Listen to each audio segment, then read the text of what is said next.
یہود کا یہود کی کتاب کے مطابق، عیسائیوں کا عیسائیوں کی کتاب کے مطابق، مسلمانوں کا قرآن مجید کے مطابق، اس کے مطابق یہ فیصلے ہوں گے۔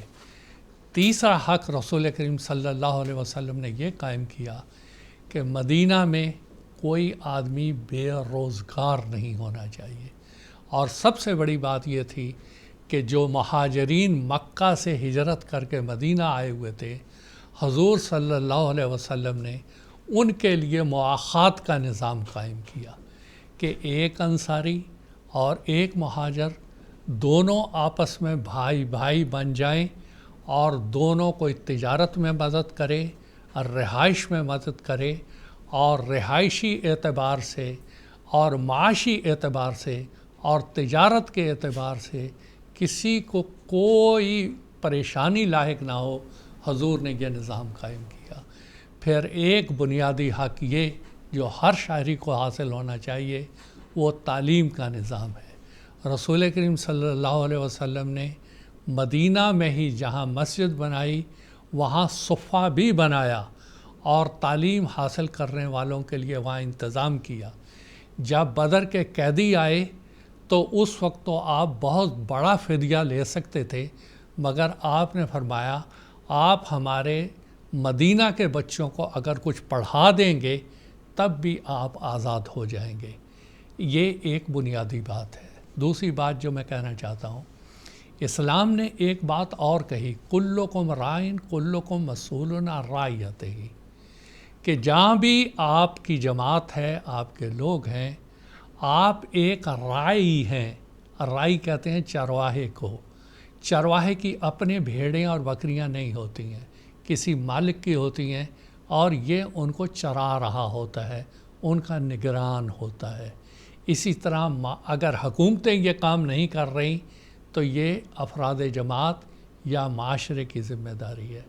عصر حاضر میں سیدنا حضرت مسیح السلام نے نظام وصیت اور اس کے بعد حضرت مسلم موعود رضی اللہ تعالیٰ عنہ نے جو تحریک جدید کا نظام قائم کیا، اس میں ان تمام امور کا ذکر کیا کہ یہ وہ بنیادی امور ہیں، یہ وہ بنیادی حقوق ہیں جو صفت ربوبیت کی تحت آتے ہیں، وہ سارے کے سارے ایک شہری کو حاصل ہونے چاہیے۔ عصر حاضر میں اگر یہ نظام قائم ہوتا ہے تو یہ دنیا کی ایک امن کی ضمانت ہوگی۔ آج بہت سے اسلامی ممالک یہ تو دعویٰ کرتے ہیں کہ ہم ریاست مدینہ بنائیں گے۔ اگر ریاست مدینہ کہاں سے بنے گی؟ ریاست مدینہ تو تب بنی تھی جب اس کے سربراہ حضرت محمد مصطفیٰ صلی اللہ علیہ وسلم تھے اور آپ کے اتباع صحابہ کرام تھے، تب وہ ریاست مدینہ معرض وجود میں آئی۔ جب تک یہ دو باتیں نہیں، سارے دعوے فضول ہیں اسلامی ممالک کے کہ ہم ریاست مدینہ بنائیں گے۔ یہ صرف ایک لوگوں کو دھوکہ دینے والی بات ہے۔ اصل حقیقت یہ ہے کہ اگر ریاست مدینہ بنانا ہے تو حضرت محمد صلی اللہ علیہ وسلم کی اتباع کرتے ہوئے آنے والے معمور زمانوں کو ماننا ہے اور اس کے اصحاب کی طرح اصحاب بننا ہے، تب اسلام کا صحیح نمونہ دنیا کے سامنے آئے گا۔ جزاکم اللہ تعالیٰ جزا۔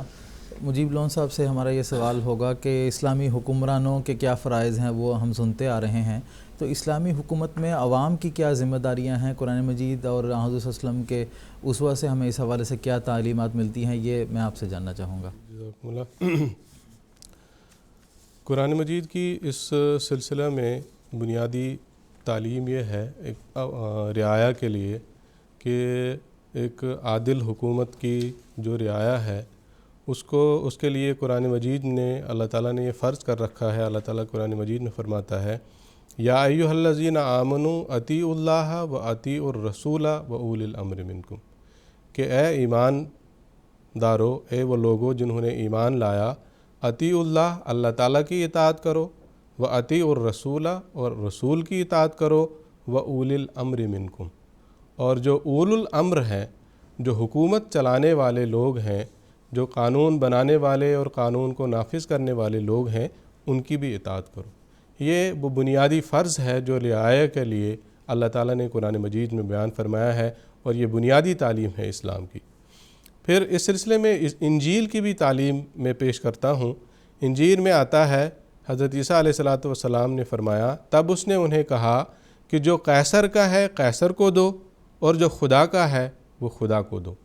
یہاں مذہب اور حکومت کی بات حضرت عیسیٰ علیہ الصلوۃ والسلام نے بیان فرمائی ہے کہ مذہب اپنی جگہ ہے، لیکن جو حکومت ہے، حکومت کا جو حق ہے، حکمرانوں کا جو حق ہے وہ بھی پورا کرنا ہے، اور حکمرانوں کا یہ حق ہے رعایا کے اوپر کہ وہ حکمرانوں کی اطاعت کریں، ان کی فرمانبرداری کریں، ان کے خلاف بغاوت نہ کریں۔ یہ رعایا کے حقوق ہیں جو اس کے اوپر عائد ہوتے ہیں۔ حضرت خلیفۃ المسیح رابع رحمہ اللہ انجیل کی اس عبارت کے تعلق سے بیان فرماتے ہیں کہ حضرت عیسیٰ علیہ السلام کا یہ بیان بہت پرحکمت ہے، اس میں ہر ضروری بات بیان کر دی گئی ہے۔ مذہب اور سیاست معاشرہ کے دو پہیوں کی طرح ہیں، پہیے خواہ 2 ہوں یا 4 یا 8، اس سے کوئی فرق نہیں پڑتا، جب تک سب کل پرزے اپنی اپنی جگہ پر قائم رہتے ہوئے صحیح سمت میں حرکت کرتے ہیں، کسی قسم کا تصادم اور جھگڑے کا سوال پیدا نہیں ہوتا ہے۔ بعض دفعہ یہ بھی سوالات پیدا ہوتے ہیں کہ مذہب اور حکومت کے مابین جو ہے ایک مذہبی شخص جو ہے وہ کس طرح فرق کر کے مذہب کے اپنی رسومات بھی ادا کرے گا اور حکومت کی بھی پابندی کرے گا، حکومت کی بھی اطاعت اور فرمانبرداری کرے گا۔ حضرت خلیفۃ المسیح الخامس عید اللہ تعالیٰ بن نصر العزیز نے جرمنی کے ملٹری ہیڈ کوارٹر میں 2012 میں اس سلسلے میں ایک بصیرت افروز خطاب ارشاد بیان فرمایا تھا۔ 2-3 باتیں اس میں سے میں نے نوٹ کی ہیں، میں وقت کی رعایت سے پیش کرنے کی کوشش کرتا ہوں۔ اسی سلسلے میں حضور عید اللہ تعالیٰ بن نصر العزیز نے یہ بات بیان فرمائی، ایک سوال پیدا جو ہوتا ہے، خدشہ پیدا ہوتا ہے، اس حوالے سے حضور نے بیان فرمایا کہ بعض دفعہ یہ سوال پیدا ہوتا ہے کہ ایک مسلمان جو ہے وہ خدا کو اور مذہب کو سب سے اوپر مانتا ہے، تو ایسا شخص جو ہے وہ ملک کا وفادار اور ملک کی حکومت کا وفادار کیسے ہو سکتا ہے؟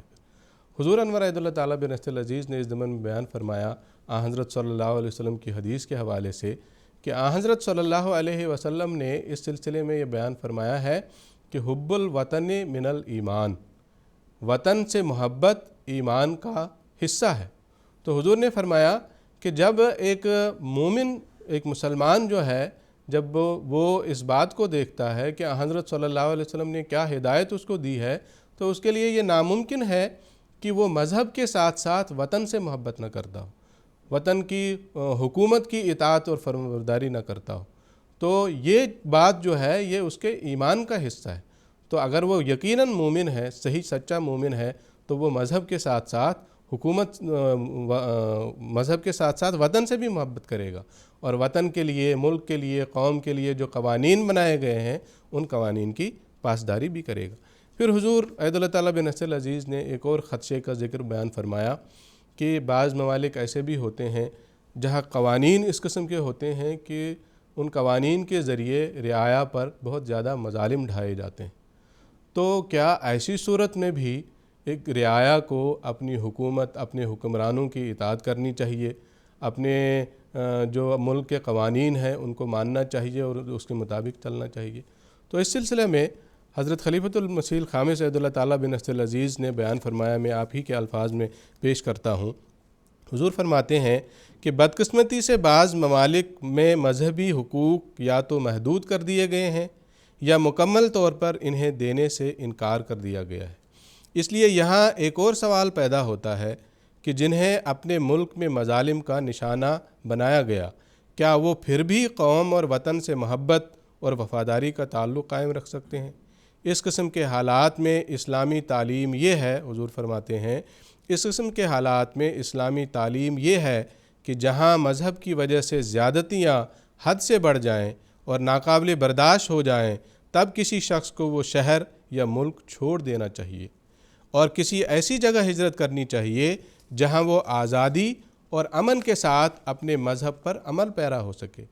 پھر حضور فرماتے ہیں، تاہم اس ہدایت کے ساتھ ساتھ اسلام یہ تعلیم بھی دیتا ہے کہ جیسے بھی کٹھن حالات کیوں نہ ہوں، کسی فرد کو ملکی قانون اپنے ہاتھ میں لینے کا اختیار نہیں ہے، چاہے جس قسم کے بھی کٹھن حالات ہوں، جس قسم کے بھی مظالم قوانین کے ذریعے ڈھائے جا رہے ہوں، قانون اپنے ہاتھ میں لینے کا اختیار نہیں ہے، اور نہ ہی اسے یہ حق ہے کہ وہ اپنے وطن کے خلاف کسی منصوبہ یا سازش کا حصہ بنے، یہ اسلام کا ایک بالکل واضح اور غیر مبہم حکم ہے۔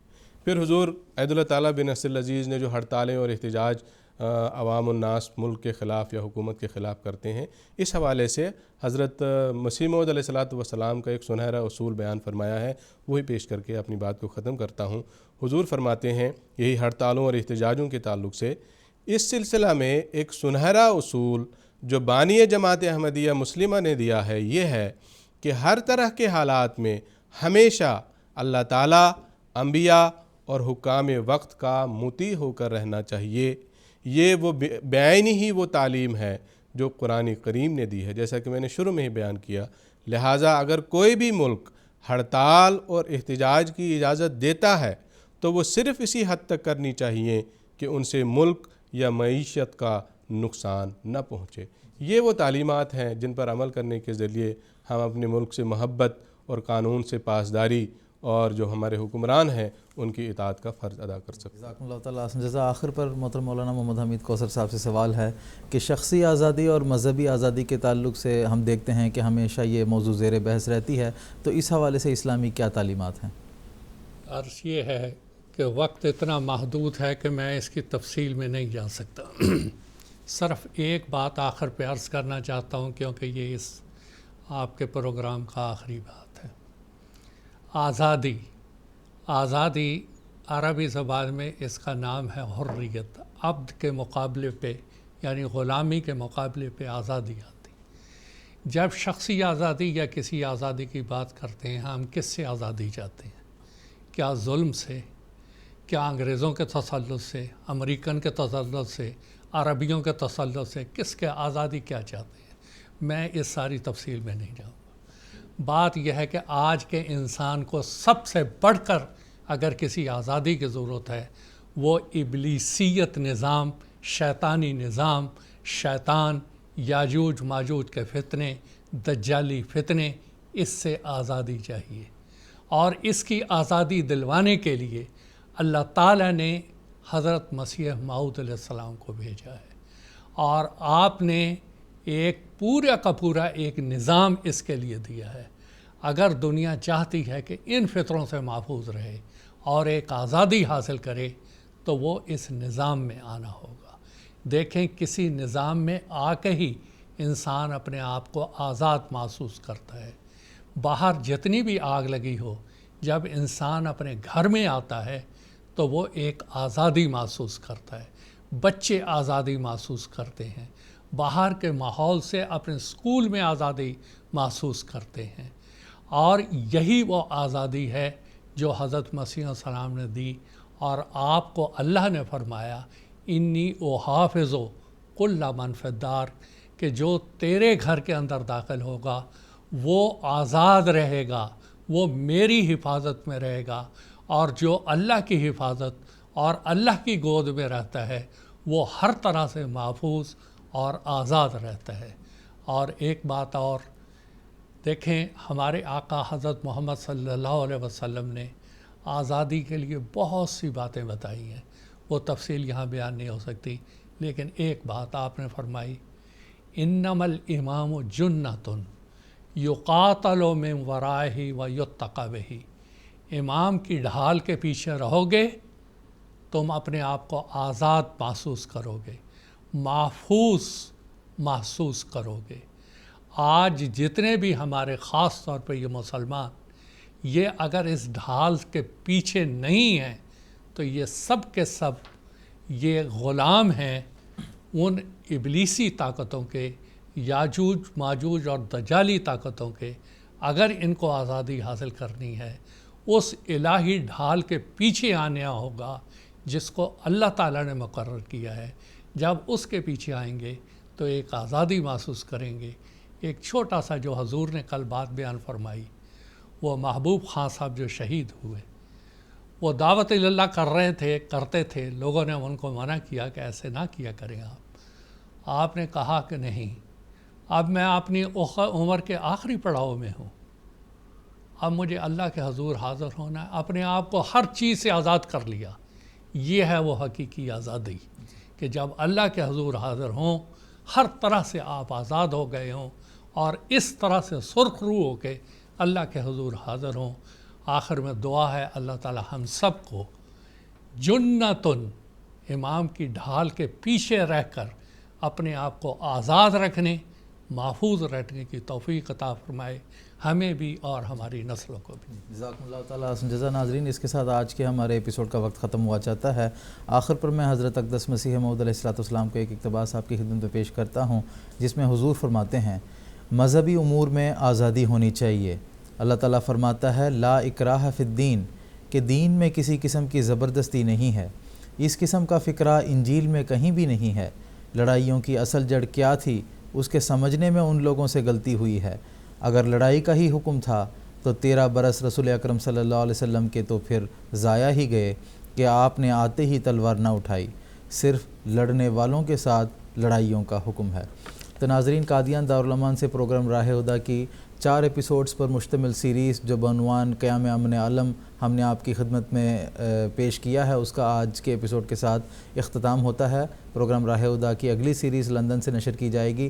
پھر ایک مرتبہ 4 ایپیسوڈز پر مشتمل ایک سیریز لے کر آپ کی خدمت میں حاضر ہونے کی امید کے ساتھ آپ سے اجازت چاہتا ہوں۔ السلام علیکم ورحمۃ اللہ وبرکاتہ۔ لوگوں کے یہی نور خدا پاؤ گے، لو تمہیں طور تسلی کا بتایا ہم نے، آؤ لوگوں کے یہی نور خدا پاؤ گے، لو تمہیں طور تسلی کا بتایا ہم نے، لو تمہیں طور تسلی کا بتایا